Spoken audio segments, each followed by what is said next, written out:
অনেক বছর আগে এক রাজ্য, এক রাজা, প্রজাদের ভালোবাসায় ভরা।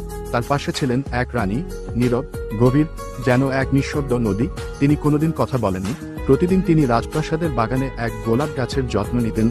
রাজা বলতেন, তোমার না বলা কথা আমি গোলাপের গন্ধে শুনি। বছর পেরিয়ে যায়, গোলাপ গাছটি ফুলে ভরে ওঠে, রাজ্য জুড়ে ছড়িয়ে পড়ে তার ঘ্রাণ, ভালোবাসার, নীরবতার ঘ্রাণ। কিন্তু সুখ চিরস্থায়ী হয় না। একদিন যুদ্ধ বাধে।